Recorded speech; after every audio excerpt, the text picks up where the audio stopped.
தமிழகம் எங்கும் Max Gold cash for your gold. Max Gold நீங்க தங்க மட்டும் இல்லைங்க, பிளாட்டினம், டைமண்ட், சில்வர், ரூபினி எதை வேணாலும் விற்கலாம். உங்களுக்கான பணம் ரொக்கமா கையிலயோ இல்லைன்னா பேங்க் அக்கௌண்ட்லயோ உடனடியாக செலுத்திடுவாங்க. மார்க்கெட் மதிப்பை விட 100 ரூபாய் ஒரு கிராமுக்கு உங்களுக்கு கூடுதலாக கிடைக்கும். தமிழ்நாடு முழுக்க டோர் ஸ்டெப் சர்வீஸும் இவங்க ப்ரொவைட் பண்றாங்க. உங்களுக்கு கோல்ட விற்கணும்னு அதுக்கு ஒரே ஒரு பெஸ்ட் பிளேஸ் மேக்ஸ் கோல்டு தான். கால் 04445454545. வணக்கம். Big topic with Karthik Mayakumar. நம்ம ஊர்லலாம் வானத்துல சின்னதா ஒரு மாற்றம் நடந்தாலே பெருசா பார்ப்போம். ஆனால் வெனிசுவேலாவில் ஒரு பெரிய மாற்றம் வானத்தில் நடந்திருக்கு. கிட்டத்தட்ட ரத்த நிறத்தில் ஒட்டுமொத்தமான அந்த வெனிசுவேலோட கேபிட்டல் முழுக்க வானம் மாறுச்சுன்னு அப்படிங்கிறக்கும் அப்பேற்பட்ட விஷயம் இப்போ நடந்திருக்கு. அந்த மக்கள் மிரண்டு போயிருக்காங்க. எர்த்குவேக் அப்புறம் இந்த விஷயம் நடந்திருக்கு. இதை பற்றி பேச போகிறோம். அது கூடவே ஜப்பான் இருக்குல்ல, அது சில இன்ச்சு வரைக்கும் ஒட்டுமொத்த ஜப்பானும் நகர்ந்துருக்குங்க. புரியுதா சொல்கிறது? ஒரு நாடு நகர்ந்துருக்கு. இப்பேற்பட்ட விஷயம் இப்போ கண்டுபிடிக்கப்பட்டிருக்கு. அதுவும் பூகம்பத்துக்கு பிற்பாடு தான். இது எல்லாத்தை பற்றி தான் பார்க்க போகிறோம். நிகழ்ச்சியில் போகலாம்.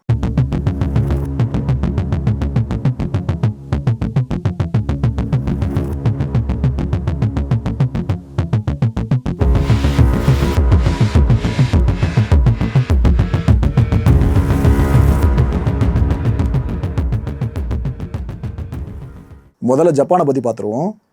ஜப்பானில் ஒரு வருஷமும் பார்த்தீங்கன்னா இந்த நிலநடுக்கங்கள் கிட்டத்தட்ட ஆயிரக்கணக்கான எண்ணிக்கையில் ஏற்படும். ஒரு வருஷமும். இதில் ஸ்ட்ராங்கான எர்த்குவேக்ஸ் இருக்குல்ல, அதோட எண்ணிக்கை மட்டும் ஒரு வருஷத்துக்கு 1500 தாண்டி போகும். ஸ்ட்ராங்கான எர்த்குவேக்ஸ். இந்த அமெரிக்காவோட ஜியாலஜிக்கல் சர்வே இருக்காங்களே, அவங்க என்ன சொல்கிறாங்க, இந்த உலகம் எக்ஸ்பீரியன்ஸ் பண்ணுற எர்த்குவேக்ஸில் 10% ஜப்பான் மட்டும் விட்னஸ் பண்ணுறதா சொல்கிறாங்க. அண்டு இந்த உலகத்தில் அதிகப்படியான மேக்னிடியூடில் ஏற்படுற, இட் மீன்ஸ் 6 இல்லைனா 6க்கு மேலே மேக்னிடியூடுக்கு எர்த்குவேக்ஸ் ஏற்படுதில்ல, அதில் 20% எங்கே மட்டும் ஏற்படுதான்? ஜப்பானில் மட்டும் ஏற்படுதான். இப்போ இப்படி நம்பர்ஸை வெளியிடுறாங்க. இந்த ஜப்பானில் எதுக்காக இந்த அளவுக்கு நிலநடுக்கங்கள் ஏற்பட்டிருக்குன்னு உங்களுக்கு கண்டிப்பாக தெரிஞ்சிருக்கும்.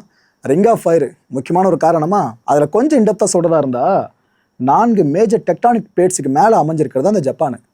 ஒரு பக்கம் என்னென்னா பசிபிக் பிளேட்டு, இன்னொரு பக்கம் பிலிப்பைன் சி பிளேட்டு, இன்னொரு பக்கம் யூரேஷியன் பிளேட்டு, இன்னொரு கடைசியாக பார்த்தீங்கன்னா நார்த் அமெரிக்கன் பிளேட்டு. இத்தனை டெக்டானிக் பிளேட்ஸுக்கு மேலே ஒரு நாடு அமைஞ்சிருக்குன்னா யோசிச்சு பாருங்கள். அந்த டெக்டானிக் பிளேட்ஸ்லாம் எப்போ மூவ் ஆகுதோ, ஒன்னோடு ஒன்று எப்போ உரையுதோ, கிராஸ் பண்ணுதோ, கொலைட் ஆகுதோ, இது போல நேரங்களில் நிலநடுக்கங்களை அந்த மக்கள் ஃபேஸ் பண்ணிகிட்டே தான் இருக்கணும். கொடுமலை. இந்த பில்டிங் டிசைன்ஸ் இருக்குல்ல ஜப்பானில், அதை பற்றி நம்ம பேசி ஆகணுங்க. ஏன்னா ஜப்பானிய மக்களை பொறுத்த வரைக்கும் ஒரு முறை எர்த்குவேக் ஏற்படும் போது ஒரு விஷயத்தை கற்றுப்பாங்க. எது எதெல்லாம் டேமேஜ் ஆகுதோ அது சார்ந்து சரி பண்ணுவாங்க. அப்போதைக்கு சரி பண்ணுறதை பற்றி மட்டும் நான் பேசலை. இதுக்கப்புறம் எப்பவுமே டேமேஜ் ஆகாத அளவுக்கு நிறைய டிசைன்ஸ் உள்ளே கொண்டு வர டெக்னாலஜியை மாற்றுவாங்க. அதில் ஜப்பானியர்களை அடிச்சிக்க முடியாதுங்க. இதில் ஜப்பான் பார்த்தீங்கன்னா அவங்களோட என்ஜினியரிங் இருக்குல்ல, அதில் கிரேட்டஸ்ட் அச்சீவ்மெண்ட்டை ஒரு முறையும் பண்ணிக்கிட்டு இருக்காங்க. எப்பப்பெல்லாம் அந்த ஸ்ட்ராங்கான எர்த்குவேக் ஏற்படுதோ அப்போலாம் ஜப்பானில் கட்டடங்கள் அதிகமாக இடிஞ்சு விழுந்து அந்த இடிபாடுகளில் சிக்கி சாகிறவங்க எண்ணிக்கை ரொம்ப கம்மியாக இருக்கும். கவனிச்சிங்களா?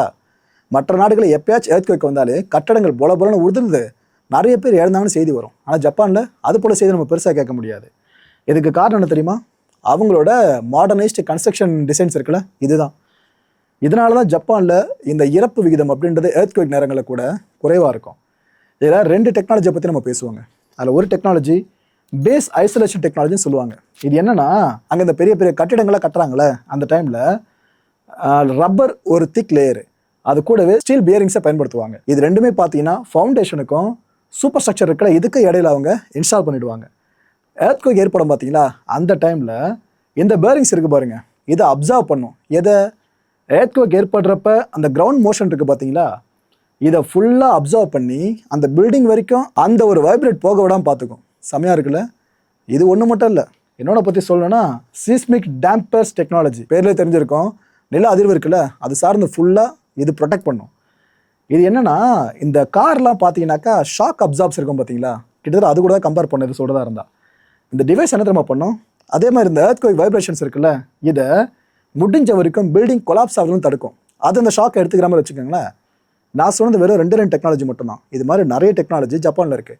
நிலநடுக்கங்கள் ஏற்படும் போதும் அங்கே மக்கள் ஒரு பெருசாக போகாமல் இருக்கணும்னா சேத இடிபாடுகளை குறைக்கணும், கட்டட இடிபாடுகளை, அது சார்ந்து இவ்வளோ டெக்னாலஜி வச்சுருக்காங்க. இப்போ ஜப்பானை பற்றி எர்த்குவேக்கை பற்றி உங்களுக்கு தெளிவாக தெரிஞ்சிச்சா பேசிக்கு? இப்போ முக்கியமான விஷயத்துக்கு வாங்க. கடந்த 2011 வருஷம் மார்ச் 11 9 மேக்னிடியூட் அளவுக்கு ஜப்பானை ஒரு பெரிய நிலநடுக்கம் தாக்குச்சு. ஞாபகம் இருக்கா? கிட்டத்தட்ட 20,000 பேர் வரைக்கும் உயிரிழந்திருந்தாங்க அந்த நிலநடுக்கத்தில். ஆக்சுவலாக அதுக்கப்புறம் ஒரு ஷாக்கிங்கான ட்ரூத்தை இப்போ கண்டுபிடிச்சிருக்காங்க. அது என்ன ட்ரூத் தெரியுமா? இந்த பூகம்பத்துக்கு பிற்பாடு ஜப்பான் ஒட்டுமொத்தமாகவே சில இன்ச் வரைக்கும் நகர்ந்திருக்குன்ற விஷயத்த சொல்கிறாங்க ஆய்வாளர்கள். அண்டு இது அப்பயும் அப்போ கண்டுபிடிக்க முடியலன்னு கேட்டிங்கன்னா டெக்னிக்கல் கிளிச்சுன்னு சொல்கிறாங்க காரணம். இல்லைங்க அப்போ இருந்த அதை வச்சு கண்டுபிடிக்க முடியல, பட் இப்போ ஃபுல்லாக அதை சார்ந்து ரிசர்ச் பண்ணும்போது தான் எங்களுக்கு உண்மை தெரியுதுன்னு ஆய்வாளர்கள் சொல்கிறாங்க. சொன்னது யாருன்னா யூனிவர்சிட்டி ஆஃப் சிகாகோவை சேர்ந்த ஜியோ ஃபிசிஸ்டான சன்யோங் பாக் இவங்க தான் சொல்லியிருக்காங்க. என்ன தெரியுமா சொல்கிறாங்க, GPS data and seismic data இதை பேஸ் பண்ணி பார்க்குறப்ப ஒட்டுமொத்த ஜப்பான் இருக்கிற என்டையர் ஜப்பான் 2011 எர்த்குவேக்கு பிற்பாடு அந்த நிலநடுக்கம் ஏற்பட்ட ஒரு 15 நிமிஷம் கழித்து பார்த்தீங்கன்னா இந்த ஒட்டுமொத்த ஜப்பானும் கிழக்கு நோக்கி நகர்ந்திருக்காமா. அவங்க சொல்கிறாங்க இந்த விஷயத்த. இது கரெக்டாக மெஷர் பண்ணி சொல்லணும்னாக்கா ரொம்ப பெரிய நம்பர்ஸ் கிடையாது, பட் ஒரு நாடே மூவ் ஆகிறதே பெரிய விஷயம் தானே. 5 mm ஆரம்பித்து 6 mm வரைக்கும் இது நகர்ந்துருக்கலாம் சொல்கிறாங்க. இன்ச்சஸில் சொல்கிறதா இருந்தால் 0.20 0.24 இன்ச்சஸ் வரைக்கும் இது ஜப்பான் நகர்ந்துருக்கலாம்னு சொல்கிறாங்க. அண்ட் இது ஆக்சுவலாக ரொம்ப ரொம்ப எக்ஸ்ட்ராடினரி மூவ்னு சொல்கிறாங்க. இது போல் நடக்கிறது ரொம்ப ரொம்ப ரேராக மக்களே கேள்விப்பட்டிருக்கீங்களா? பூகம்பம் ஏற்பட்ட பிற்பாடு ஒரு ஒட்டுமொத்த நாடும் நகர்ற விஷயம். ஸோ இது உண்மையிலே எக்ஸ்ட்ராடினரி அண்ட் எக்ஸ்ட்ரீம்லி ரேர்னு நம்ம சொல்ல முடியுமா? அண்டு இந்த எர்த்குவேக்கோட வேவ்ஸ் இருக்குல்ல, இது எர்த்தோட கோர் வரைக்கும் ட்ராவல் ஆயிருக்காமா. அதுக்கப்புறம் க்ரஸ்டோட இது ரீபவுண்ட் ஆகிட்டு 4 மேஜர் டெக்டானிக் பிளேட்ஸ் இருக்குது பார்த்தீங்களா, அதை டிஸ்பிளேஸ் பண்ணியிருக்குன்னு சொல்கிறாங்க. அண்ட் இந்த எர்த்குவேக் பார்த்தீங்கன்னா ட்ரமட்டிக் கிரவுண்ட் மூமெண்ட்டை எந்த அளவுக்கு காஸ் பண்ண முடியும்ட்டும் அந்த ஆய்வாளர் சொல்கிறாங்க. ஜப்பான் ஃப்யூச்சரில் இன்னும் நிறைய முறை இது போல் ஷிஃப்டை ஃபேஸ் பண்ணலான்னு சொல்கிறாங்க. ஜப்பானை பற்றி பார்த்தாச்சா, அடுத்து வெனிசுவேலா பக்கம் வாங்க. சமீபத்தில் 2 மிகப்பெரிய நிலநடுக்கங்களை வெனிசுவேலா ஃபேஸ் பண்ணிச்சா, அதில் உயிரிழந்தவங்க எண்ணிக்கை 2000 தாண்டிடுச்சிங்க. இப்போ வரைக்குமே இன்னும் ஆயிரக்கணக்கானவங்களுக்கு என்ன ஆச்சுன்னு தெரியல, காணாமல் போயிருக்கிறத எப்போதும் ரிப்போர்ட் பண்ணிட்டு இருக்காங்க. ஆனால் இன்னும் அங்கே ரெஸ்கியூ ஆப்ரேஷன் போயிட்டுருக்கா. இதுக்கு மத்தியில் அந்த வெனிசுவேலா வானத்தோட நிறத்தை பார்த்தீங்களா, ரத்த நிறத்தில் மாறி இருக்குது வெனிசுவேலா வானம் இந்த எர்த்குவேக்கு பிற்பாடு. அங்கே இருக்க மக்கள்லாம் தம்பி எர்த்குவேக் வந்துச்சுலப்பா, அதனால் கிளம்புன புழுதி இருக்குல்ல அதோட தாக்கம்னு சொல்லியிருக்காங்க.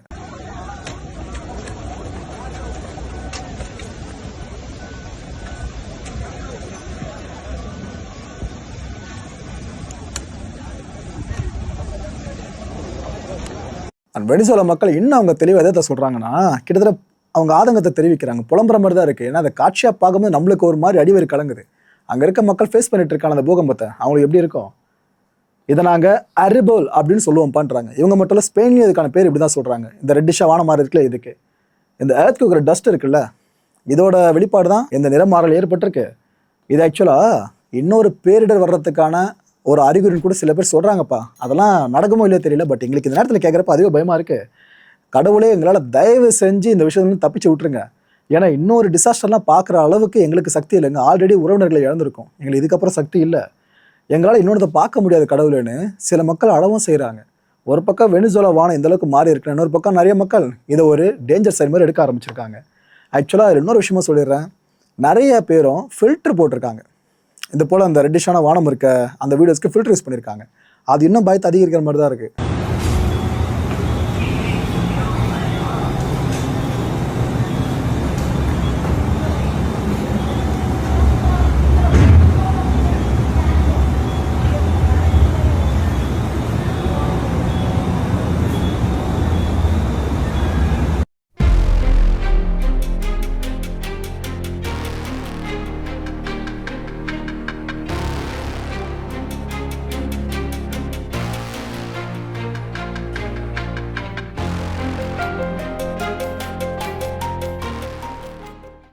Esto no es ningún filtro. Todo está rojo, rojo, rojo. Ve, mira, no es un filtro porque ahí tengo mi teléfono, mi reloj.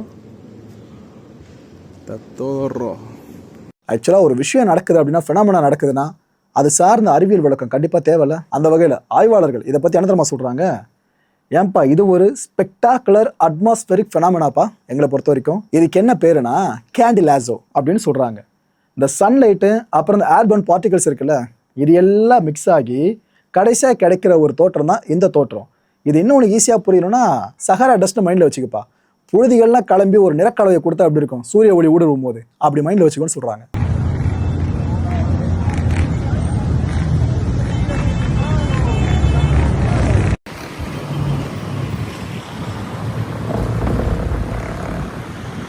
இந்த கேண்டி லாசோவை பற்றி இன்னொரு விளக்கத்தை கொடுத்துட்றேன். இந்த சூரியன் இருக்குல்லங்க, அது ஹொரைசனை அப்ரோச் பண்ணும்போது அந்த லைட் இருக்குல்ல, சூரிய ஒளி, அது ஏர்த்தோட அட்மாஸ்பியர் இருக்குல்ல, அதில் எங்கே கிரேட்டஸ்ட் திக்னஸ் இருக்கோ அந்த பகுதி வழியாக ட்ராவல் பண்ணும். அப்படி ட்ராவல் பண்ணுறப்ப இந்த ப்ளூ அண்ட் வயலட் வேவ்லென்ஸ் இருக்குல்ல, அதெல்லாம் இந்த அட்மாஸ்பியரில் இருக்க மாலிகுல்ஸ் இருக்கு பாருங்க, இதன் மூலமாக சிதறடிக்கப்படும். சிதறடிக்கப்படுறது எப்படி நடக்கும்? ரெய்னிங் ஸ்கேட்டரிங்னு சொல்லுவாங்க. அதாவது இந்த லைட்டு ட்ராவல் ஆகுது பார்த்தீங்கன்னா அட்மாஸ்பியரில், அந்த கீ ப்ராசஸ்க்கு பேர் தான் ரயிலே ஸ்கேட்டரிங்னு சொல்லுவாங்க. ஸோ இதெல்லாம் நடந்து தான் கடைசியில் நம்மளுக்கு ரெட்டிஷாவோ இல்லைனா ஆரஞ்சு நிறத்துலையோ இந்த வேவ்லென்ஸ் எல்லாம் பார்க்க முடியும். அதுதான்ப்பா இந்த கேண்டிலாசோ அப்படின்றாங்க.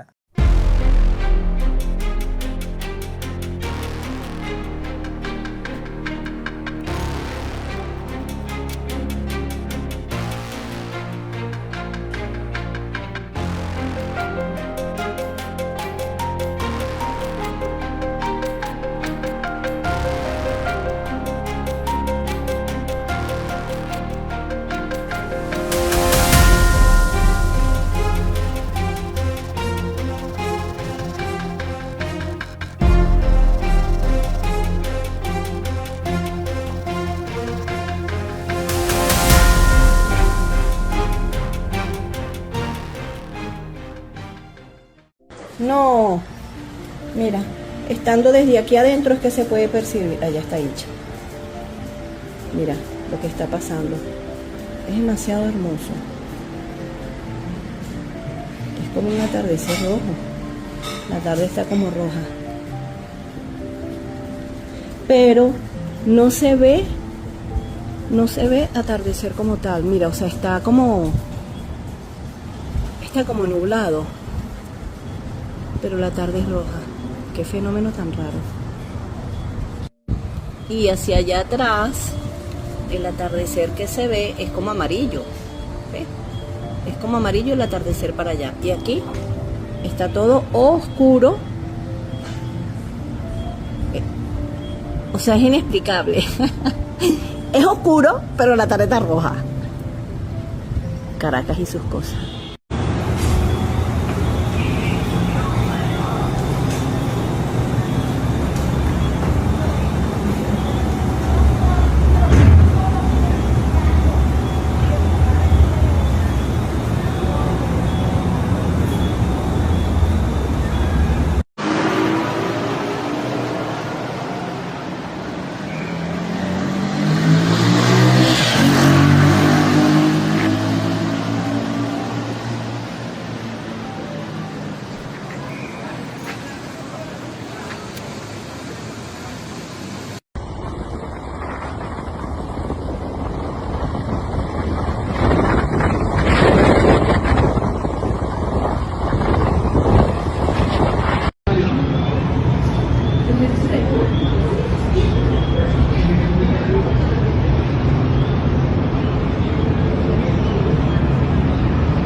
மக்களை இந்த கான்டென்ட் பொறுத்தவரைக்கும் மனசு ஒரே வினா இருக்கு. முடிஞ்சதுக்கான பதில்களை கீழே கமெண்ட் செக்ஷனில் கமெண்ட் லீவ் பண்ணுங்க.